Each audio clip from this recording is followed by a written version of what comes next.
দাউদবাসী আসসালামু আলাইকুম। আমি মেজর তানজিল সেনাবাহিনীর পক্ষ থেকে আপনাদেরকে কয়েকটা কথা জানাতে চাই। আপনারা বিভিন্ন অভিযোগ দিয়েছেন, আপনাদের অভিযোগ অনুযায়ী মামলা হয়েছে।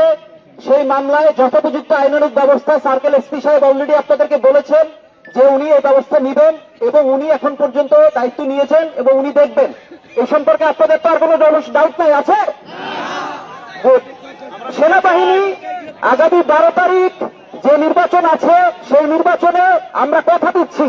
আমাদের মাননীয় সেনাবাহিনী প্রধান বলেছেন বাংলাদেশ সেনাবাহিনীর সবচেয়ে বড় সংখ্যক অফিসার সৈনিক এই নির্বাচনে দেওয়া হয়েছে। 1 লাখের থেকে বেশি জনবল মোতায়েন হয়েছে। সুতরাং আপনাদের জন্য আমি ক্লিয়ার মেসেজ দিয়ে দিতে চাই যে বাউফল শহর নিরাপত্তার চাদরে ঢাকা থাকবে। বাউফল শহরে একটি সৎ, সুষ্ঠু এবং সুন্দর নির্বাচন হবে, এটা সেনাবাহিনীর ওয়াদা, এটা সেনাবাহিনী করে রাখাবে আপনাদেরকে। সুতরাং আপনাদের কাছে আমার অনুরোধ থাকবে, এই থানা, এই উপজেলা, এই সকল জায়গা সবকিছু আপনাদেরই সম্পদ, তাই না? এই সম্পদে আমরা অন্য রকমের আর কোনো কার্যক্রম না করি।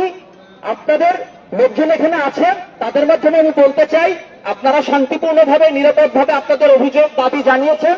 আমি আশা করব আপনারা এভাবেই শান্তিপূর্ণভাবে আপনাদের অভিযোগ জানিয়ে এখান থেকে স্থান ত্যাগ করবেন আপনাদের নেতার অনুমতি সাপেক্ষে। এবং আপনাদের জন্য সর্বশেষ মেসেজ, সেনাবাহিনী সর্বদাই নিরপেক্ষ ছিল এবং সেনাবাহিনী সর্বদাই নিরপেক্ষ থাকবে। অভিযোগ সেনাবাহিনীকে জানাবেন, আমরা কঠোর ব্যবস্থা নিব।